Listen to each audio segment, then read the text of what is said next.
Здравейте, скъпи малуни ангелчета! Добре дошли в нашия канал Moonlight Magic Tarot. Днешното гадание ще бъде във връзка с настъпващото на 18 септември пълнолуние в Риби.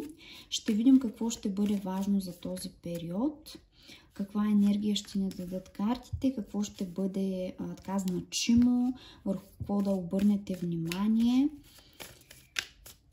Нека да видим. Нека да видим какво се случва тук. Каква ще бъде енергията на това пълнолуние.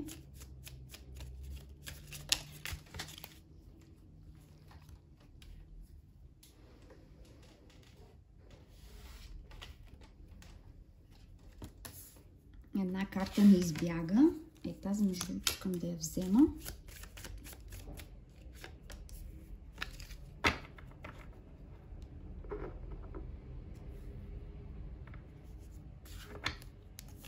И обща енергия.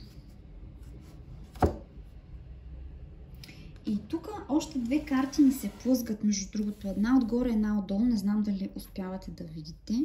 Взимам долната и горната карта и ще ги отворим най-накрая. Доста информация явно трябва да знаете за този период. Седмица на пентаклите. Чакали сте нещо, тук може би сте работили върху нещо, полагали сте някакви усилия, търпение. Може тук съвета да има към вас да проявите търпение, да положите усилия за нещо, но ще видим като отворим всички карти. Четворка на чашите, неудовлетворени сте. Да, чакате нещо. Чакате някакъв резултат, неудовлетворени сте от нещо. Чакате тук тая чаша да дойде към вас или да я манифестирате. Има някакво желание тук при вас. Нещо искате да постигнете. Десятка на пентаклите. Може да е нещо свързано с семейството ви, дори и нещо свързано с пари, с финанси. Някакъв просперитет. Нещо, което до момента обесение и то наобратно. Излизане от този застой. Виждаме, че тук има някакъв застой, дори с седмица на пентаклите, но обесение не излиза наобратно. Явно ще се излезе тук от някакъв застой. Ще видите резултат от някакви ваши усилия, някакво ваше търпение. Ето, асо на жезлите. Излизането от тази ситуация със сигурност. Дори карта на обесения ще я сложа ето така наобратно, както си излезе. Възраждане, възобновяване, така, разгаряне на пламъка дори. Глупак, ето го новото.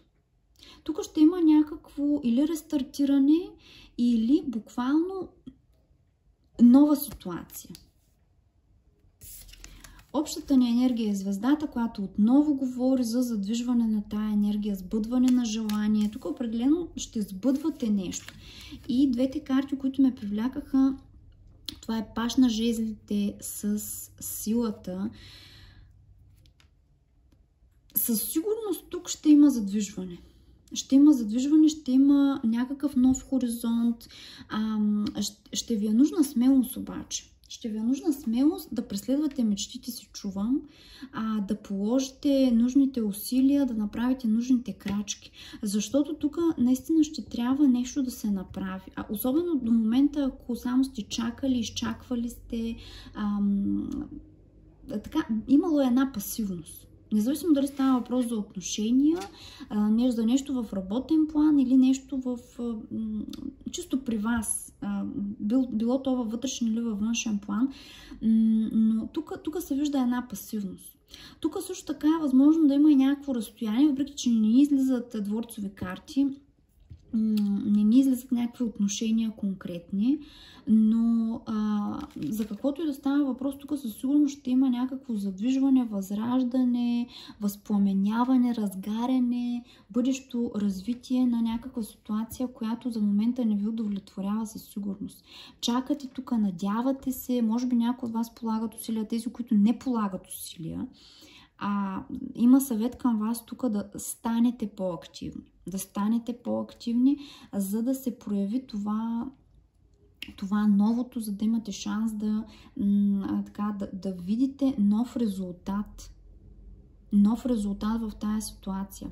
Защото тук чувам, със стари действия няма да постигнете нов резултат. Така, имплементирайте нещо ново. Имплементирайте нещо ново в тази ситуация.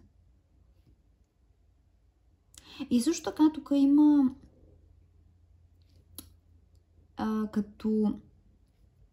като съвет, като предупреждение към вас да не, както казах, да не прилагате старото, независимо под каква форма, защото може да прилагате стари модели на поведение, стари навици, стари вярвания дори, каквото и да е, но изхвърлете старото. Изхвърлете старото, защото то ви спира и ви блокира. Старото ви спира и ви блокира да постигнете всичко, за което сте мечтали. Всичко, за което сте мечтали. Защото тук с тая десятка на пентаклите и с тая звезда има нещо, за което мечтаете, нещо, което абсолютното щастие ще ви донесе абсолютното щастие, обаче вие трябва да се разделите с старото, под една или друга форма. Хора от миналото, които не ви служат, ситуации от миналото, навици, вярвания, каквото е за вас. Каквото е за вас.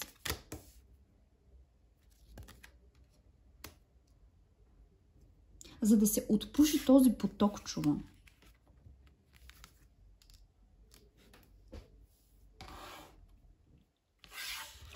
Нека да поясним още малко.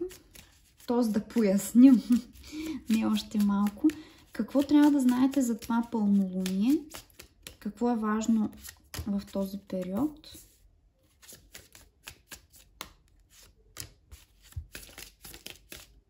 Не се страхувайте също така. Тук карта на силата ви казва да бъдете смели. И с глупак да рискувате. Да рискувате. Да не се страхувате дори да поемате отговорност за някой от вас. Тук някои от вас се страхуват да поемат отговорност, затова са се блокирали тук в някаква ситуация, в някаква енергия. Има застой като заблатяване, дори го усещам. Все едно, нали, водата, когато не тече, тя блатясва. И ето глупака отново. Смело напред. Смело напред.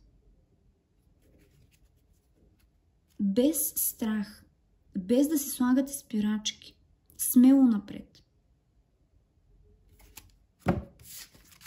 С ентусиазъм, с желание, с искра. Картата на страшния съд. Шестица на жезлите. В момента, в който послушате вътрешния си глас, послушате това вътрешно усещане, когато се заслушате и чуете песента на сърцето си, тогава ще получите и това признание, и тази победа, и това пълно емоционално или там каквото е удовлетворение за вас, абсолютното щастие, защото имаме шестица на жезлите. Победа и успех. Обаче трябва да слушате песента на сърцето си. Чуй песента на сърцето си буквално. Не се страхува, изхвърли страха. Тук има някакви неща, които ви блокират, страхове. Не искате да пуснете, може би, контрола. Буквално страхове. Тук го усещам като страхове, които ви спират. Седмица на чашите. Тези страхове ви носят много объркване. Много ви объркват. Какво да правя сега? Това ли, това ли, това ли, това ли? Малко го усещам... Нали знаете, понякога, когато имаме прекалено много опции и избор и един вид на английски е paralysis analysis, все едно от много избор да не знам какво да избера, да се парализирам, да се блокирам. Или дори да не е много избор, но тук има някакво объркване, някакви илюзии, може би, за които вие се държите. Изчистете илюзиите, ако има такива. Паш на жезлите. Имахме паш на жезлите вече веднъж. Смело напред, с ентусиазъм, с страст, с желание, с любопитство. Пажа на жезлите също така говори за любопитство. Пажовете също така са и вестоносци, така че е възможно и някаква комуникация или някаква нещо да научите, нещо да стане ясно. Но като че ли първо вие трябва да сте наясно тук със себе си. Защото има едно объркване и един блокаж при вас. Или в дадена ситуация, ако не е при вас. Но тук не ни излиза нито една дворцова карта. За доста от вас може би това не е свързано с конкретен човек, а може и да е, но тук картите не ни го индикират по този начин. Но два пъти глупака, два пъти паш на жезлите, смело напред. Чуй песента на сърцето си и давай смело напред. Това е. Без страх. Без страх, че ще се проваля, без страх, че нещо няма да се случи по начина, по който аз го искам. Също така, да не се страхувате от това, че нещо няма да се случи по начина, по който го искате. Защото може би начина, по който го искате, това нещо да се случи, може и да не е най-добрия за вас. Вселената знае най-добре.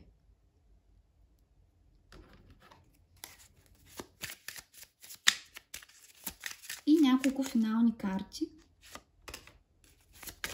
Тук ми се иска да са 3, между другото. Даже ги виждам кои са.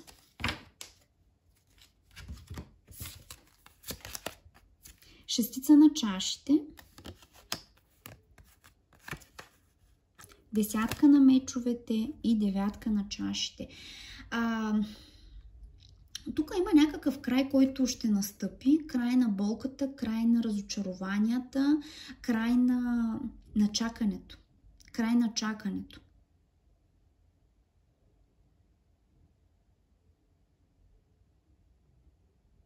Край на чакането и тук с шестица на чашите имаме едно възраждане. Възраждане и сбъдване на желание. Ето вижте, дори тук имаме духчето, което изпълнява желанието. Край на чакането. Край на чакането, обаче, пак казвам, смело напред. Чуваш песента на сърцето си, действаш според нея, смело напред. Това е ключа. Много хора ги е страх да действат.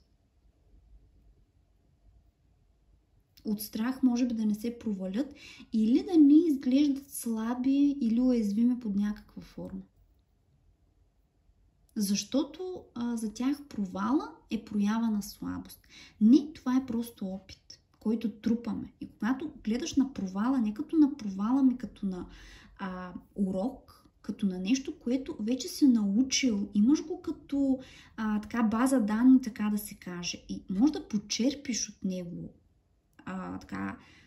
знания, за да развиеш нещо в бъдещето, то тогава не е слабост, не е загуба.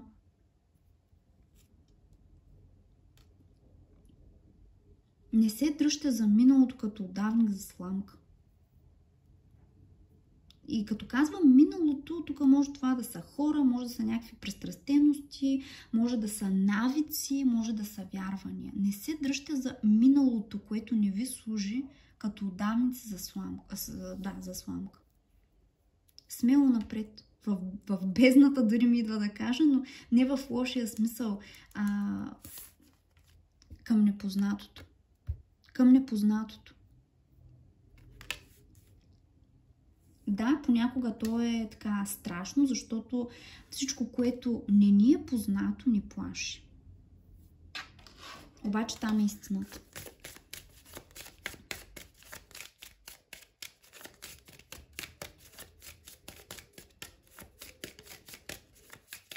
Бъдете смели, бе, хора. Бъдете смели. Защита. Каквото и да се случи, вярвайте, че това е най-доброто за вас. Дори да не го усещате по този начин. Имаме номер 24. Просто бъдете смели. Рискувайте.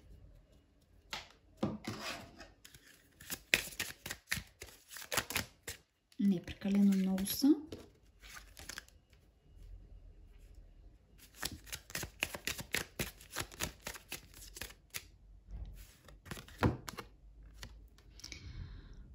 Направи си време да обичаш себе си. Намери време по-скоро да обичаш себе си. Тук имаме последна четвъртина на луната в Везни.